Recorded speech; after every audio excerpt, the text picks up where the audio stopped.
we put everything on the floor over here. I won't even play the episode because I just can't give a lame ass nigga no type of airtime. A nigga who just, you know,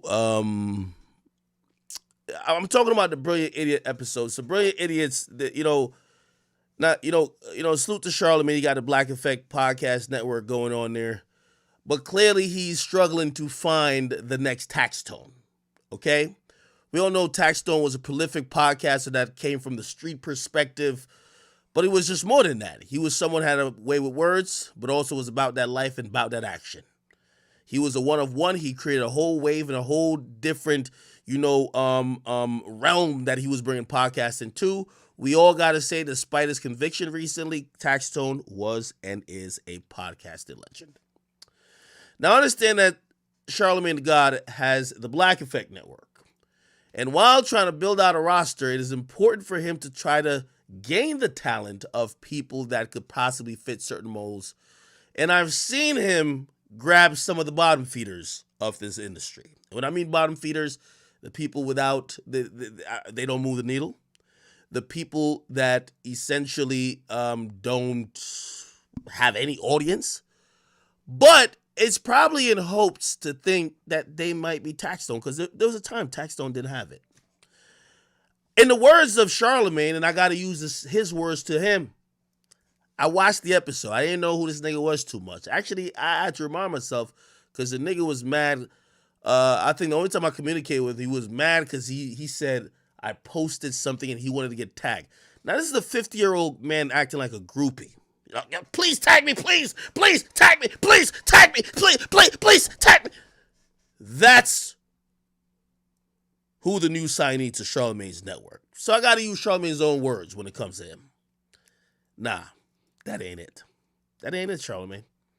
That ain't it. So I'll leave those words for this obsessed groupie that was on Charlemagne's podcast, dying to swing like Tarzan from my dick and my balls. They were giving him the platform. Hey, promote yourself. You're the future of Black Effect. Yo, let's talk about academics. Academics. I think academics. I don't think he makes good academic. Good. It's okay, my brother. It's okay. That was a very interesting. Well, it wasn't an interesting conversation. Even you were just obsessed. But it was interesting how everybody took the conversation. I'll tell you why. I think Andrew saw it for what it is. Number one, rehashing old talking points. You're still talking about the Grim Reaper? Brother, grow up. And you look older than everybody in the room. Grow the fuck up. Today I sat with Vic Mensa, somebody who I had issues with. That's called growth. You're over here talking about what I did in 2013. You're obsessed with my old content more than me. Grow the fuck up. Get off little baby's dick. Grow up. Now it was very interesting because I think Andrew easily identified that this nigga was just a straight hater. Obsessed, it was an obsessed boyfriend. Just looking to try to derail all good conversations because of some type of personal vendetta. And I understood Charlemagne's angle because at the end of the day, he signed this fucking loser. He signed the loser. So we gotta act like there's some worth to it. But let me make one very big correction. And I understand what's going on now. I see a lot of people who looked at me as Teflon for the longest. They saw the Roots Picnic show, and now they want to contextualize everything now. Oh, he's the internet guy. It doesn't translate. This, great. I understand. I'm taking it in stride. It will be used to fuel me. But there was a piece of that conversation that was so incredibly irrational, retarded, and I texted Schultz about this, and I'm gonna assume, just out of respect for Charlemagne, he was just playing dumb to promote this nobody wannabe. Because there's no way he believes some of the things I saw him not into. I'll give an example.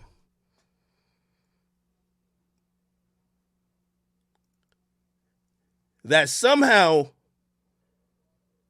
Akademiks is making, or first and foremost, that somehow my streams, or what I do, period, is on somewhat of a lesser caliber than even the Brilliant Idiots podcast. If you think I see it as such, y'all are smoking dope.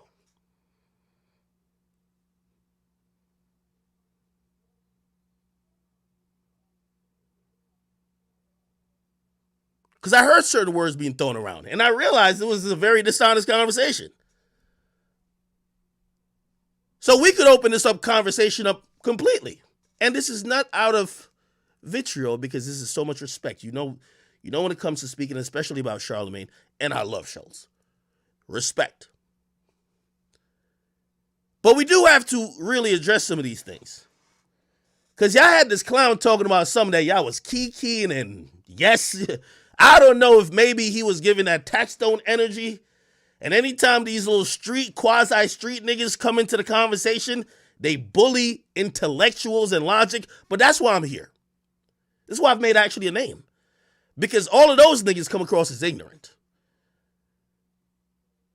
And they could talk with a hint of aggression and a hint of like this veil of threatening, but they still look like an idiot when they're going up against ideas and logic. It never fails. I heard them talk about replay value.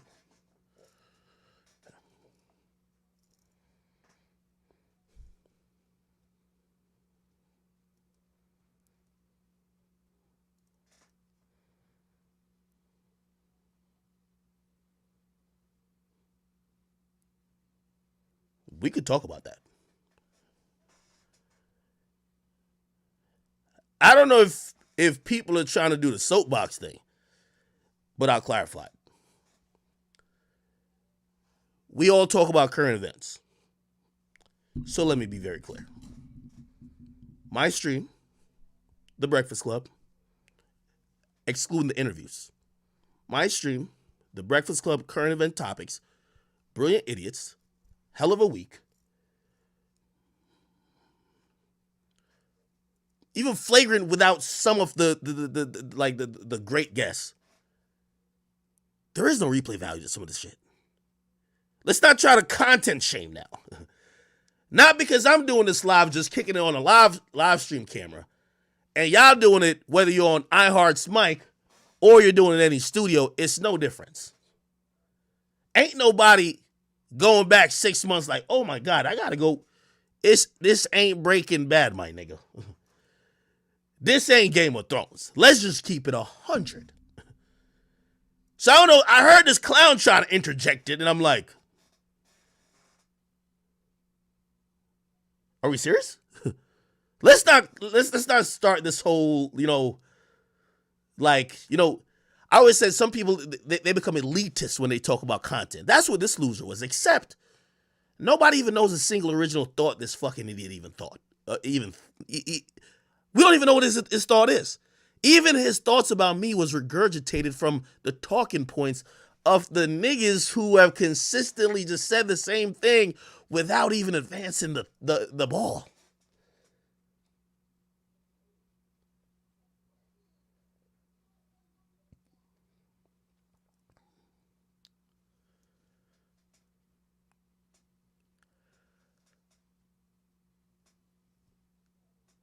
By watching that conversation,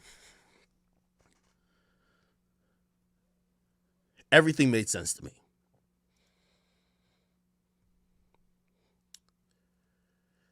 The loser's obsession with me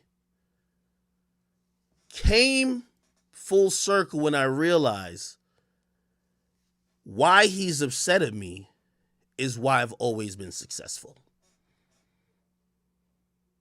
I heard him say, streaming, what is that? What is that? What is it? What is that? That was cute.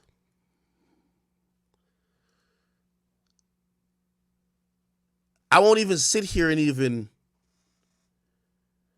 entertain that thought.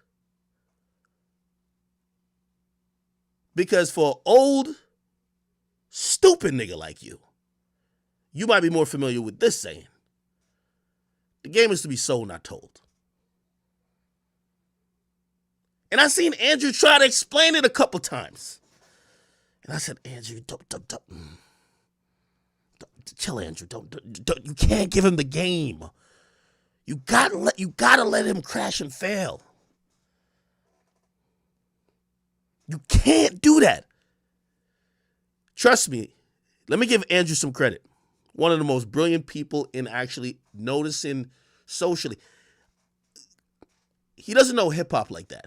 But you know what he knows? He knows the ebbs and the flows, and he knows when culture is moving and when something is happening.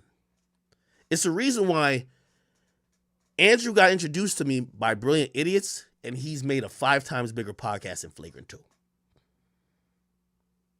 That's a smart motherfucker. That's a nigga who realizes this is a market that's happening. I'm going to triple down on this. I see people coming from here. I said there's a lack in the market. Joe Rogan just went exclusive. Let me get some of the people who smart. I said that to Andrew mad times. But the game is to be sold, not told. Somebody says Alex was slick hating. I think that's incorrect. I think Alex, and I listen to Flagrant 2 all the time. I love Flagrant 2. Alex is usually critical of me. And even Alex was seeing the hate. He was like, God damn it, nigga. Why are you so obsessed? Or why are you whatever? Anyway.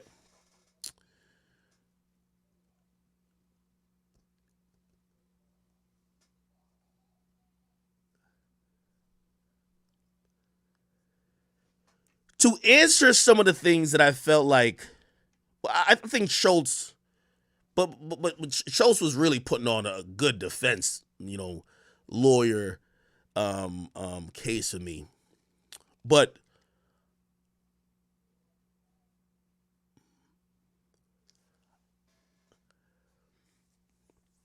I'll say this about some of the critiques homie had.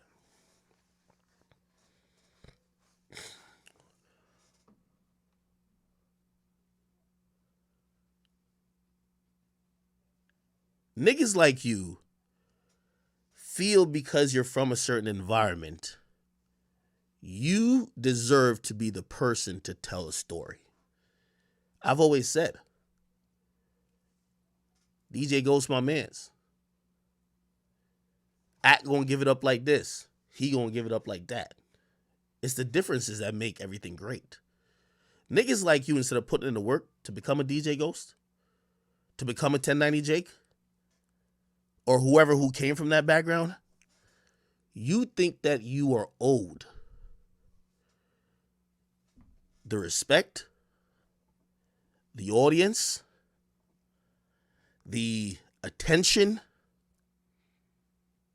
and think you should be paid and rewarded as such by the people who, for the most part in the industry, are just trying to capitalize off platforms. Well, let me tell you this, sir. And Charlemagne, you should probably echo this to every other street nigga you sign trying to be in the next tax stone. Tell them this. If you don't work harder than Ack, shut the fuck up about him. Because ain't nothing in this fucking game is gifted. At the end of the day, I sleep less than you. I work harder than you. And I was very disrespected, even at the very notion, I'm not no new nigga in this game. I told you it's big act now. Y'all niggas stop playing with me. Period. I don't know if the list ruffles some niggas' feathers. Let me tell you this straight. This is my 13th year doing what I'm doing. I don't care what y'all categorize as. It's my 13th year doing what I'm doing. Bitch, I looked at your shit. You've been doing this shit for a year. I said to Schultz, Schultz, imagine you did comedy for 10 years and some bitch ass nigga come in after a year saying that what you do ain't real comedy.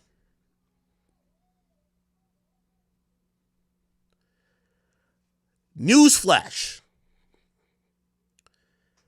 What I do on this live stream, I equate to. And by the way, I get paid like it, so I don't give a fuck about saying it.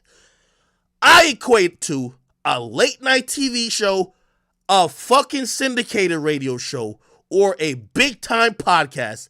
It's the same fucking thing. I've figured out the business for it. I've done it.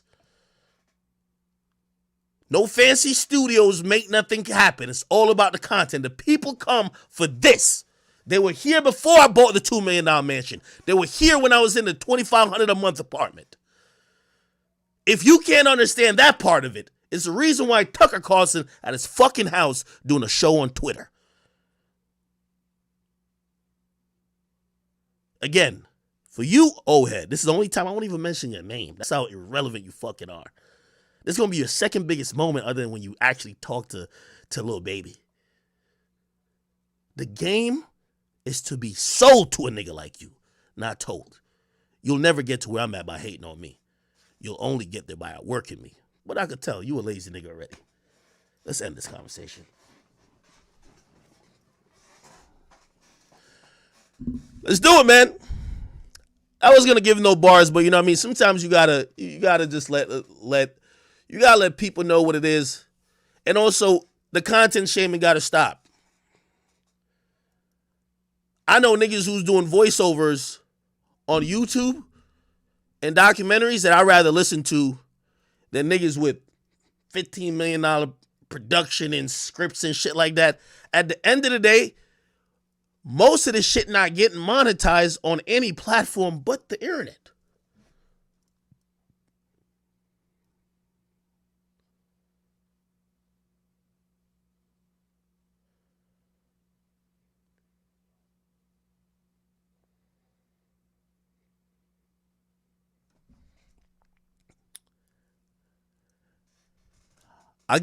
Before I get off it, I give homie one credit.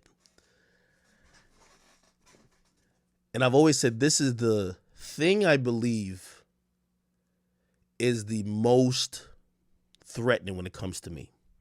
I've always said, I'm not the end, but I'm the beginning. After me, there's going to be much more. But what's been started is a change that y'all can't control.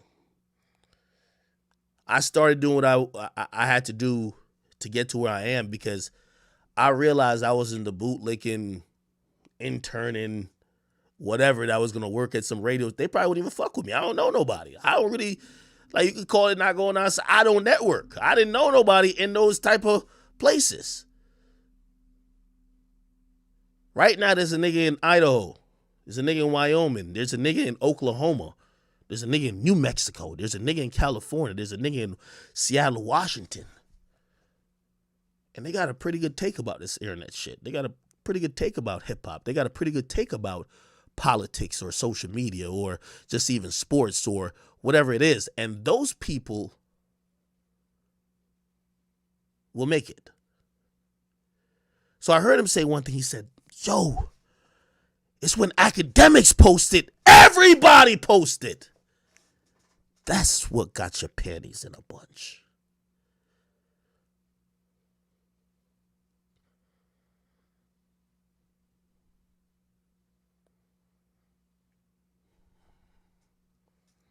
I don't know what to say.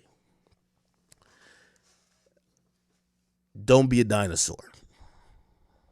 You're either going to adjust, learn to deal with it, and also thrive in it. But it doesn't stop. Even if AKADEMIKS goes away, there'll be somebody else. This revolution is never coming back to the other side. Salute to all people who thrive with independent media. Whether you're an Instagram page, whether you're a meme page, whether you are a Twitter, I don't call them like meme page, but it's like I call them pretty much Twitter news page. Whether you're a commentator, whether you're a reviewer, whatever you are, let me just say this to y'all. The platform that we have ain't nothing bigger than YouTube. There was a time that I felt invalidated. I used to feel invalidated. And the only reason I'm saying this is not for that loser ain't gonna be shit. Facts. He won't be shit. But it's for the people who, I know how I used to feel invalidated because I wasn't on a radio show. I used to think I needed to be there. I used to feel invalidated because I wasn't in certain, like, oh shit, I need to be here to feel like I made it. And there's probably things for y'all as well. Just know most of those things become old fast.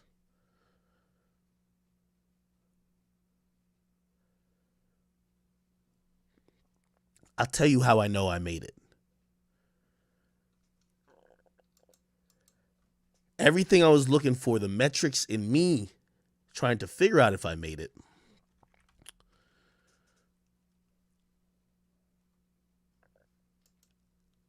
I was looking at the wrong places. It's damn near almost 3 a.m. and we got 15,000 people watching. If this ain't making it, what is? What more do I need? And I'll address one last thing, even though I said I was going to. I do that a lot, right? I seen he was trying to make a point about attention versus customers or whatever the case is. And this is why I say I welcome all scrutiny and also challenges, because I'm a little bit different. I'm like a quasi type of hybrid. I'm not just like a media entity. I'm like this media personality, but some people kind of give me the gravity and weight of almost kind of being seen as like, well, he's kind of like almost like a rapper, in a sense, you know what I mean? And not to gas myself up, but again, to use some of these traditional outlets and compare it, that's media has always just thrived on attention. You might have some people who they have like loyal fan bases, and even to that extent, how loyal, right? But that's what kind of media is. So, like obviously at times, my ego gets inflated, this and third. And this is why, like, I take if it's an L, I take my L in stride. I took my Roots Picnic L in stride. Keep it moving. Let's build back. Let's go do some show. And that's just me challenging myself. Because the reality, and this was another reason, I saw this nigga vigorously dick sucking like Kai and Aiden and everybody. Who, by the way, two streamers who both have acknowledged to me like, yo, Ak, like, you one of the goats who, like, before we even started doing this shit, we were seeing you doing this shit. Right? But those are my guys, and they're way bigger than me in the space at the moment, too. But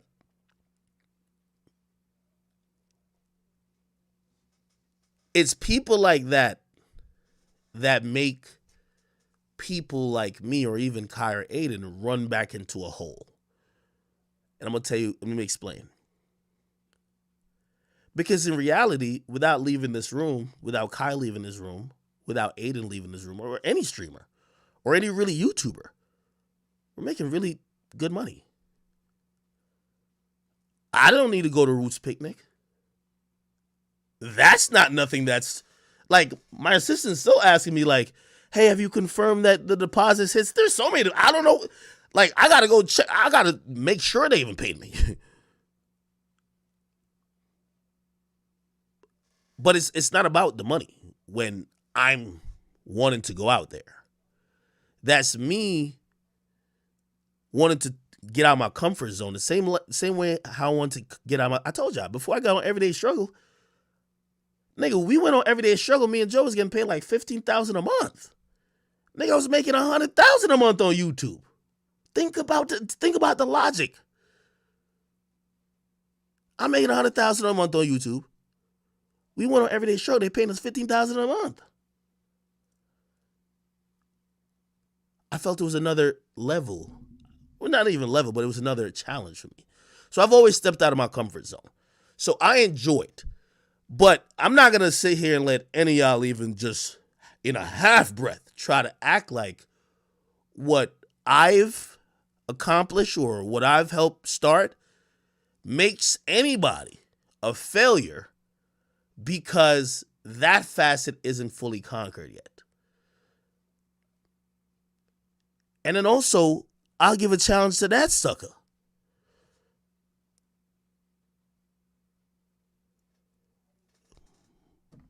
Matter of fact, I'll give the challenge to Charlemagne. Charlemagne, if you would believe in all the bullshit he was selling, the next time y'all do y'all podcast festival at Black Effect, let him headline while the artist performing. I would love to see that. Other than that, what the fuck are we talking about? Yeah, I just had to give homie a couple bars. Really, I ain't gonna lie, I was just bored tonight. All right, we should probably hit a few more things. Spam a couple more topics, chat. I'm glad I did that without liquor too. I had to break this nigga down. Like,